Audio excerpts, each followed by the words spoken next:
Namaste everybody, hello everybody. I am Darshan, this is my friend Indra Kaufman, whom I am going to interview about the topic spiritualizing business. I think that's a very fascinating and little known subject.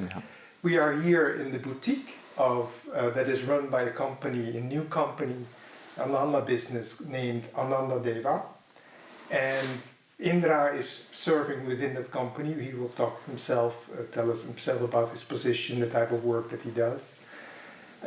This Ananda Deva is part of a larger reality, a spiritual community called Ananda Sisi, in which we try to basically integrate spirituality in everything we do. Not just business, but daily life, parenting, relationships, finances, everything can be spiritualized, even though people don't always realize that.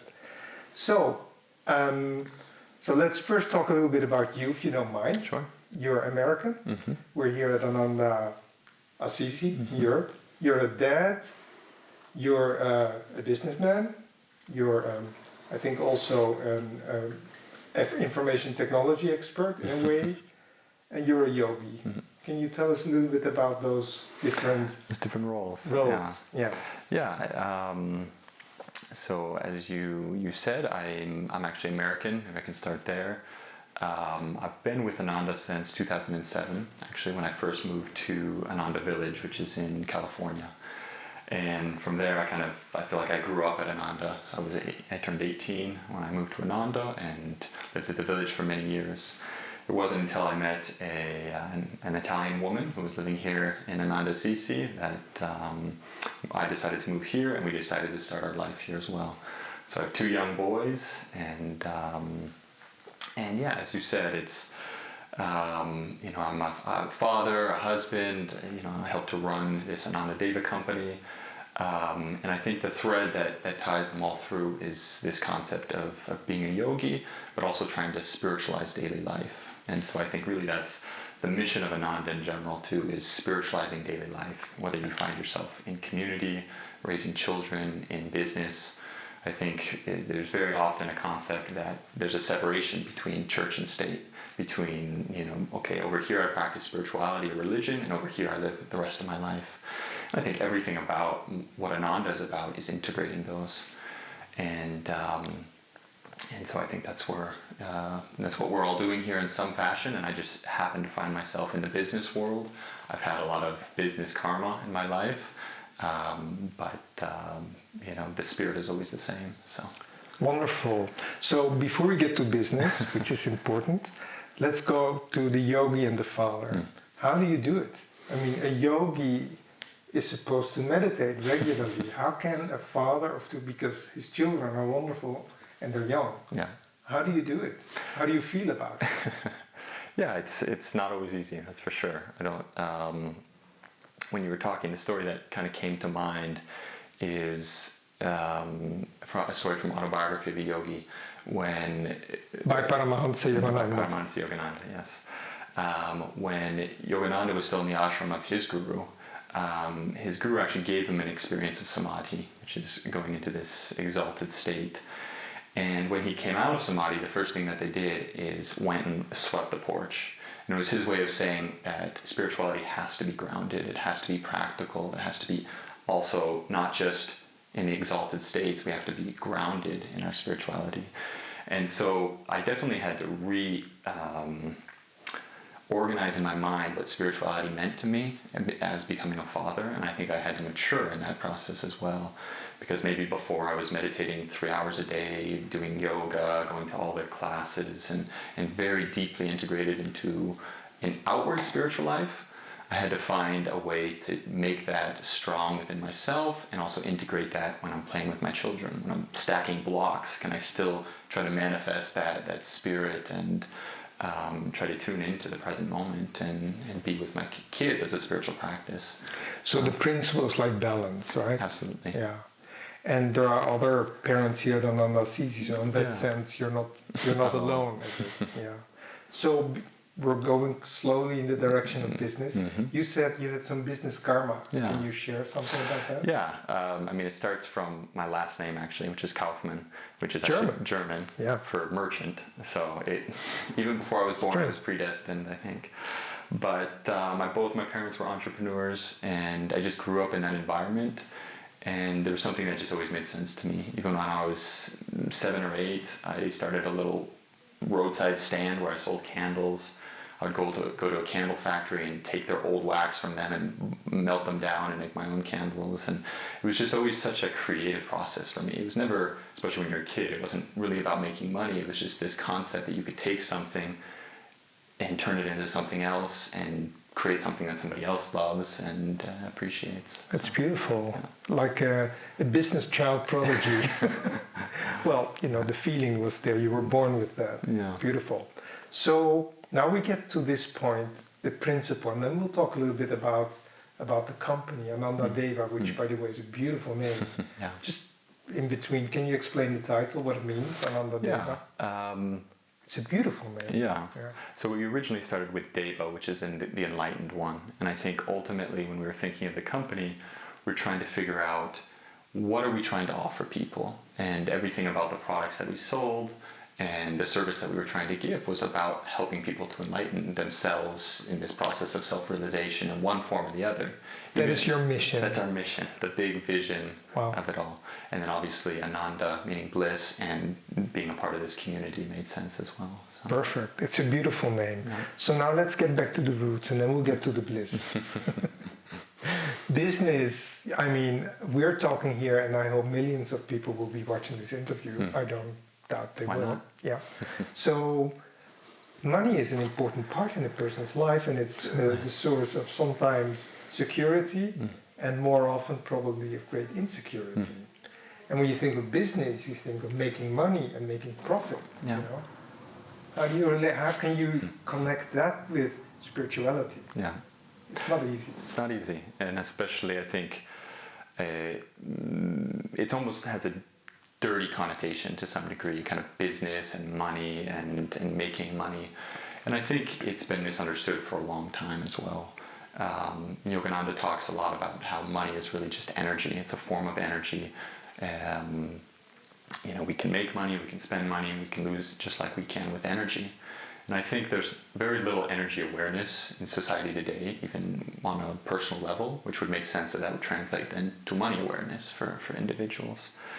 And so I think the business is easily unbalanced. It can be easily unbalanced if there's just a focus on the money aspect. And so to me, I think business has 3 main pillars. One is the passion we bring to it, the love that we bring to it. Talking about when I was a kid, I just loved making the candles. There was nothing else in it. But that alone is just a hobby. You can't really necessarily you don't by itself necessarily go anywhere without the other 2 pillars. And the other 2 pillars would be looking at some type of service for humanity. So how is this little project that I'm doing serve a greater humanity, serve other people in some way? And then the third pillar would be value. How is this creating value for people in a way that they want to then give money for it or give time, give energy for it? And so, like I said, some people have passion projects, but then all they are is projects. They don't turn into a business. But if you think of somebody like, and business doesn't have to be huge. It doesn't have to be a big organization. Think of a violinist who plays in the opera. They go there, they bring their passion, they bring their service. They're serving this a greater orchestra maybe, and in return they get money for their service. And that is a business. It's a business of one, but ultimately it's a kind of business. And so I think it has to be balanced though as well. There is a difference, however. The violinist that you mentioned is employed. And business is not this, the person that you're talking about, the type of people you're talking about are self-employed. Yeah. And that gives the insecurity. So the violinist, once he has his contract, he knows that he will get his monthly salary, and that if he gets fired, he will get some sort of insurance money. But when you go into business, you don't know anything. How do you relate to that? Yeah, I mean, you have to It's not easy. I think there's a reason why the majority of businesses fail within the first 5 years. It's a reason why it's extremely stressful for most people.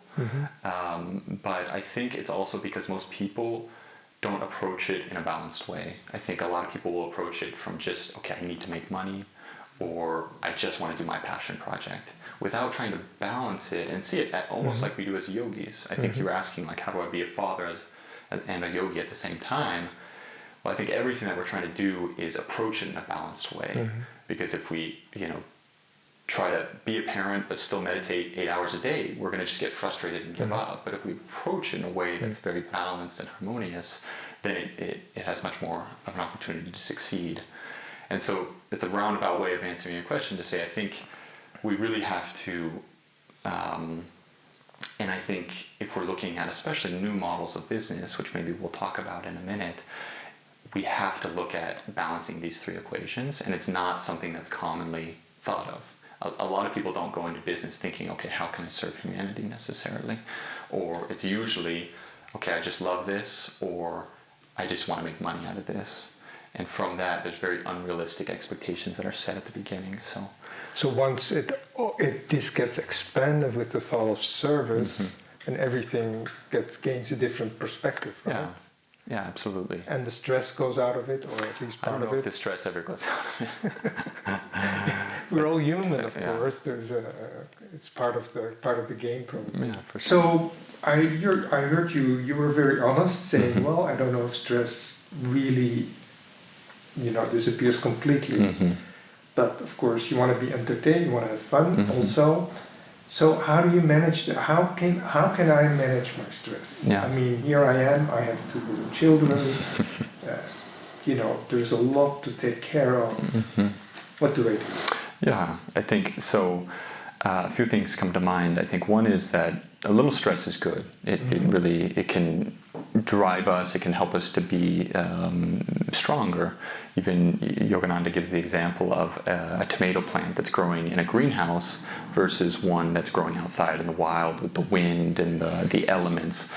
And the one in the greenhouse, if you take it outside, it just falls over because it doesn't have that strength in its stalk. Whereas the wild one is strong, it's rooted, it has a lot of strength. And so I think stress has a bad word, is almost a bad word in a lot of in society.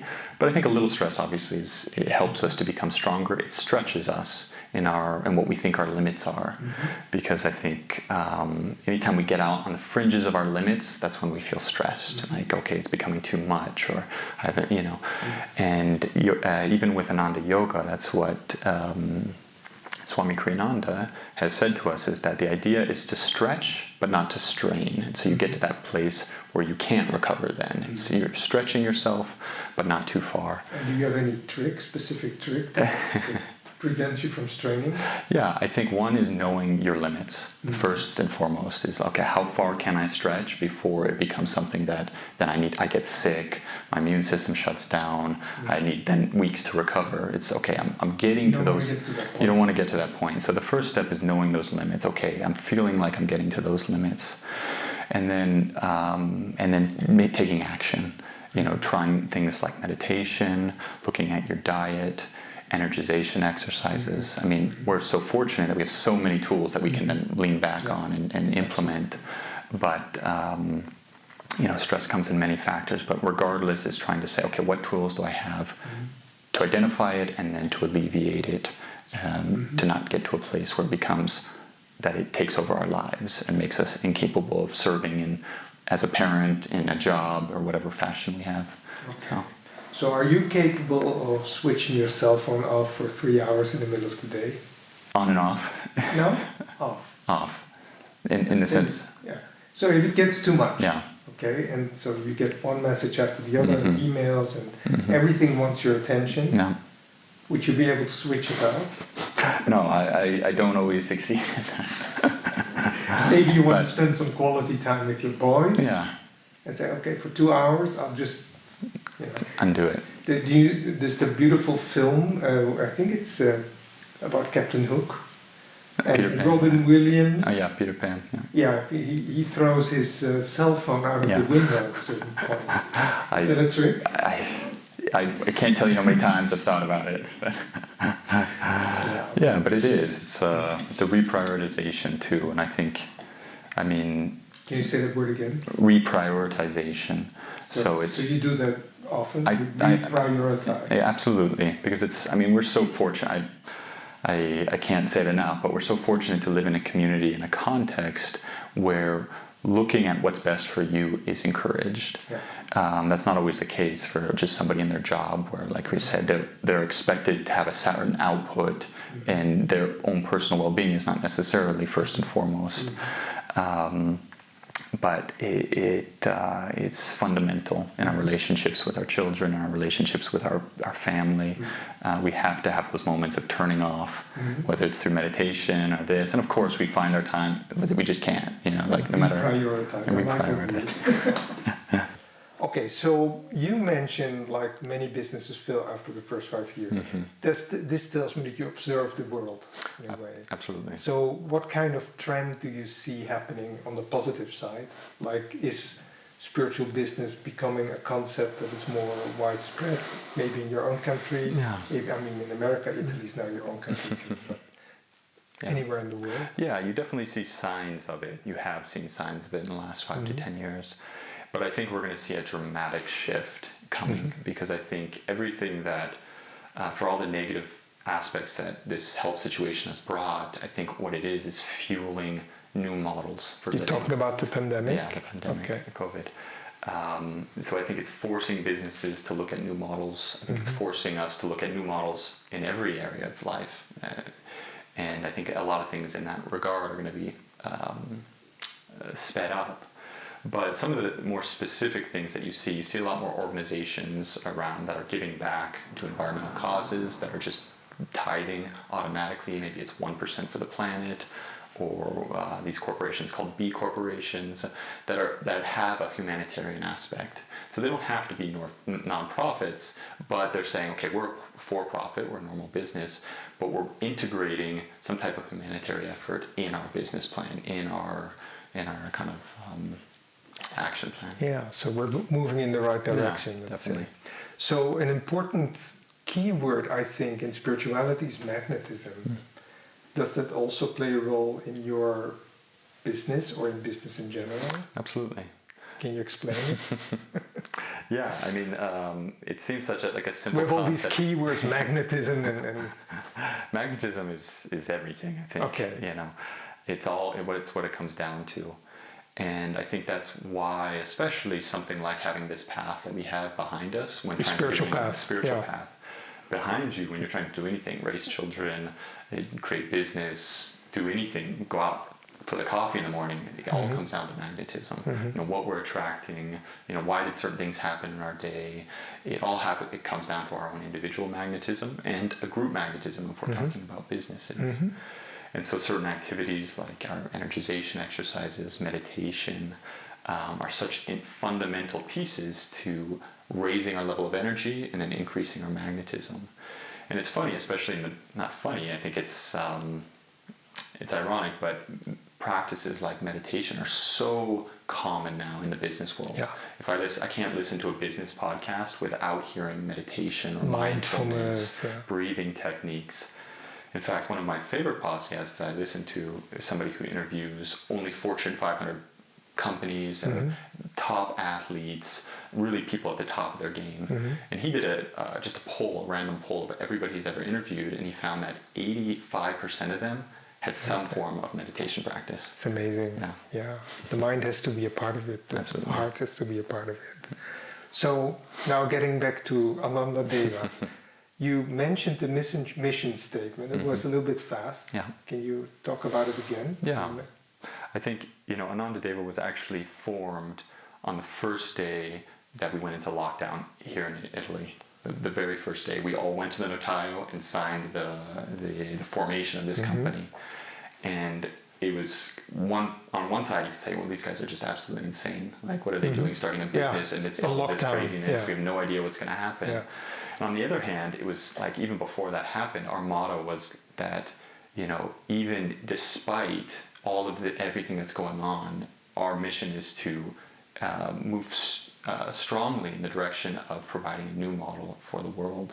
And that new model is essentially providing products and services that help to uplift people, whether you want to say magnetism, their spirituality, health, wellness, all of those things to help people live healthier and happier lives. So do you have like categories of products? Can you mention Absolutely. a little bit like of the type of product? I mean, we are surrounded by products and beauty, but maybe you can say a few. Absolutely. So one of our main categories is yoga and meditation. So everything you need for your meditation practice or yoga practice, meditation cushions, yoga mats, bolsters, everything that you could think around in that category. And then we have health and wellness products like essential oils, diffusers, Himalayan salt lamps, and then kind of spiritual objects as well, as far as malas, which we use for our spiritual practices. We have over 2,000 products, so it's a lot. But everything in around that concept of health and wellness. Okay, beautiful, beautiful.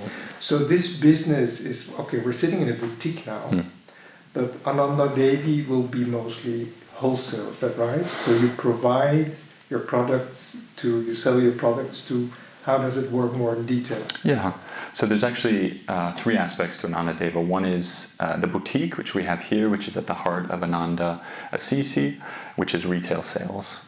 And here we have just, clients, guests coming in and who are doing personal retreat, and so all the products are also geared towards them having in supporting their experience here. We also have online, so e-commerce sales, which are direct to consumer as well. Directly. Yeah. Okay. And then we have ingrosso, or wholesale sales, as we call them here in Italy. And so then, those are sales to other shops who then sell to the final product. And so do you have a chance when you do the wholesale part, then the personal relationship with the client is a little bit more difficult to build up? Absolutely. Right? In fact, and honestly, do you try to do that? We try to as much as possible, but we're actually shifting more towards direct-to-consumer sales and out of ingrosso and out of wholesale. Yeah. Okay. So more direct-to-consumer, less wholesale. And this is also a trend that you see a lot in the US. Even in Europe, you're starting to see this much more with kind of boutique brands who are very specialized, very well-done products, but they want that direct-to-consumer relationship because they can communicate their message, they can share their story. Yeah. And what we realized when we were creating Ananda Deva was how important that is and how lost that was becoming because we did exist before as well, but we were mainly wholesale sales. So this is a conscious decision. A very conscious decision to go because we weren't just selling to shops, we also had agents. So we, as a producer, sell, the product on the territory. Goes basically to our agent of the territory. The agent then goes to the shop, and then the shop goes to the client. So that's called outsourcing, is that right? Not necessarily, no. Outsourcing would be where somebody else has our products. We have a direct relationship to the customer, but those products are shipped from a different manufacturer. Okay. All right. But anyways, all that to say, the most important thing to us is our relationship to our customers. And so even though ingrosso wholesale sales made up the majority of our sales, we decided to not go in that direction because it wasn't in tune with our overall mission. So these are all beautiful products. I've known this boutique for quite a while now, and I know what you sell. You also sell books, by the way. So it's not an indifferent part of it. No. So what's the difference really between what I find here? I don't think there's anything here that says made in China, or is there? There are certain products that just inevitably are made in China. They have certain markets that's 99% of the world buys from them in that specific product. So you really can't get away from it in today's age, but you can be educated and you can understand there's made in China that's absolutely cheap and the cheapest you're going to find, and there's made in China that's the best quality in the world. If you think of Apple, it's all made in China. Apple products, the computer company. It's made in China, but it carries the vibration of its founder, I would say. Absolutely. So is that possible? So you basically use that, you, Indra, and your coworkers, and the whole philosophy behind it, you create the philosophy and you get like the vibration of the product. Absolutely. And based on that, you make your choices, which are also, of course, convenient financially good choices. Absolutely. And I would say we don't, even beyond the conversation of China, we work with as many local producers as possible. So even outside of Italy, we don't work with... That's also conscious choice. Absolutely conscious. Even though it's more expensive. Even more, though it can be more expensive. It's a big part of, obviously wanting to support a local economy, also wanting to support sustainability in general, products that, an apple that was grown in Argentina and then sent to Tokyo for packing and then sent to California for consumption. It's just, there's no way the world can continue in that way. And so globalization is destined to fail, you think? That type of on this scale, I think it's absolutely unsustainable. Hopefully we start to move towards more green energy, less, carbon consumption. But in general, I think there's no need for it. There's so much richness in our own backyards, and I think with that reprioritization, we can begin to see it a little bit more. We are with reprioritize, and that's a process. That's a process. I mean, you can it's start in a certain way, and you keep adjusting things to ideals and practical. And it can be seen as a sacrifice as well. Yeah. And it's just as far as, and I think that's a big thing that a lot of people have a hard time with is short-term sacrifice for long-term benefits. We're such a society of instant gratification that it's difficult to make that choice. But I think one way or the other, we're going to be forced in that direction, whether it's through global warming or even a big part of this pandemic we find ourselves in now. I think there's a lot of things, underlying issues that need to be addressed. So it's also you magnetize your business automatically attracts a certain type of client. Absolutely. And they're probably the ones who would understand the quality choices that make them pay a little bit more, but then absolutely they get something deeper or more. Yeah. And there's actually a phrase for it, a micropreneur, which is a concept of somebody who's really not an entrepreneur. Is this grandiose concept where somebody just creates business for business sake almost. There's this kind of new phrase called a micropreneur, which is somebody who's so deadly focused on providing one certain value or small businesses that generate profit, that are successful, but much more on a sustainable local level. And I think we'll see much more of those, especially in the future. So there are books for sale in this boutique, and you also probably sell those directly to clients also.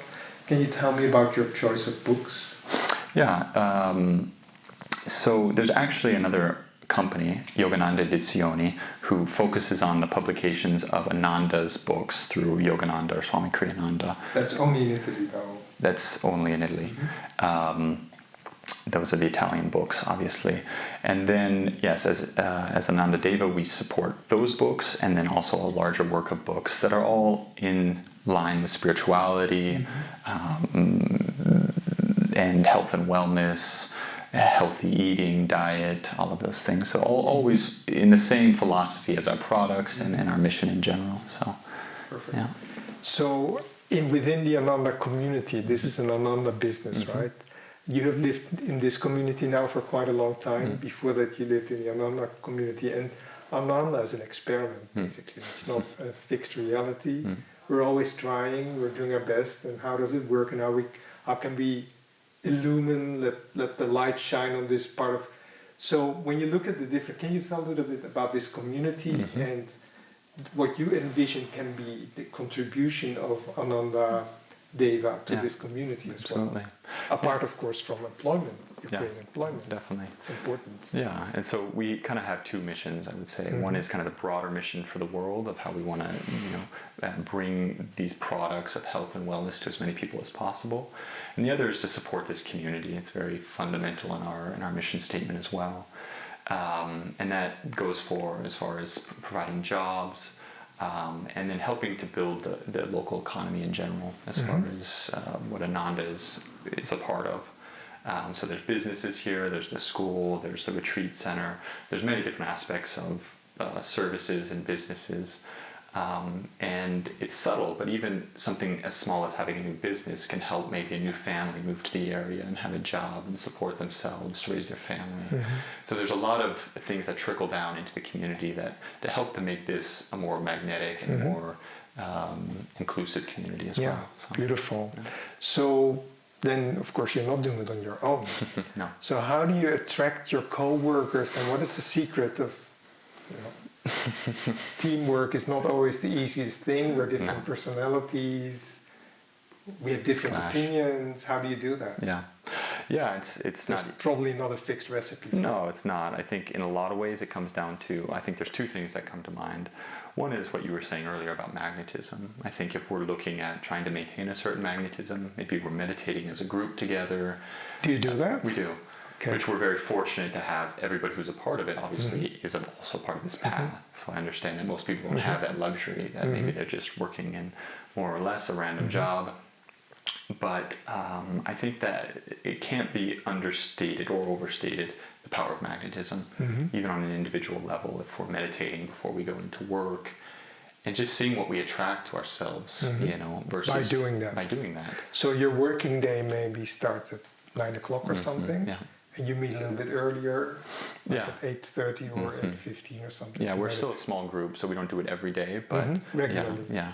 Okay. The idea is to do it regularly, and like I was saying, we have this Ananda, and everybody who's a part of it is a part of this Ananda community, and so that gives it a foundation that a lot of businesses don't have. So even though it's a startup, we have this foundation of Ananda, which really helps us to work through interpersonal issues and everything else. So that's a great blessing to have a business in this community. But I've also had businesses outside, and you have, right? Yeah, with more or less random individuals. And again, I think for me, it's always been about keeping my energy high and trying to draw out the best in people in one way or the other. A lot of people, have lives as well. I think people don't just show up angry. It's like they have a lot of things going on. Maybe they have interpersonal issues. And so I think that at the end of the day, everybody is just trying to get through the day sometimes. And so if you can try to help them to draw out something good in them, ask their opinion about something, it's little things that make a big difference in helping to elevate other people's moods as well. So something more specific, how do, like, Swami Kriyananda has written about business, Yogananda has written about business, they've both written about leadership. Is there anything that you draw from their example or their precepts that inspires you in particular? Yeah, absolutely. So I think there are two different ways of looking at. One is kind of from the leader's perspective, if you happen to be in a position of leadership, and then the other is just maybe as an individual, an employee, or somebody who's working for a company. But they have tremendous amounts of resources on how to lead people. And I think even people who don't find themselves in leadership positions should look at what it takes to lead an organization, and how to get the most, and how to work with people. One of Yogananda's famous sayings are that people are more important than things. And that's such a valuable piece of information, especially in group settings. Because a lot of times, especially in business or any group project, we're trying to achieve a goal, we're trying to get somewhere. And the world kind of tells us, okay, just push through as many people as you can to get there. Whereas their example is work with people, build up people, and give them responsibility, give them projects, and then they'll match their energy to this project. And you can accomplish so much more in that way than just kind of going at it alone or pushing through everybody else to get to where you're wanting to go. So, well, this is all very inspiring for me, and I'm sure for everybody who's watching us. So you are a young man, and you're a father, and you're a businessman. So now think of, thousands of people who would like to start business and maybe not fail after the first 5 years. it's ideal. Is there anything like a core message that you could give them to encourage them a little bit, to inspire them? Yeah, I mean, I think have fun. I think really that's one of the key pieces, and is to enjoy the process. Something that Yogananda has said that's always stuck with me is the purpose of life is to be educated and entertained. And then he says, but how few are either educated or entertained. And so if I was to leave a kind of a parting message, it's try to, I think, educate yourself, see what's out there, find something you're passionate about, and then be entertained by it, enjoy the process. You know, Joseph Campbell said, follow your bliss. And I think that's the flow we're trying to get into. And I think it's only if you were to look at these businesses that fail or situations that fail, it's situations that have become unbalanced. So maybe all of a sudden you start as a passion project, something you love, and then all of a sudden you feel like you have to make money, and you get very unbalanced, and it becomes stressful, and you lose your own personal magnetism. And the original magnetism that you maybe started with, that inspiration, that love. So just try to have fun with whatever you're doing. All right. Well, thank you very much. Thank you. And we wish you a lot of the capacity to follow your bliss and take many people into that state. Yeah, thank you. With the products and with Ananda Deva. Yeah. Thank you all very much.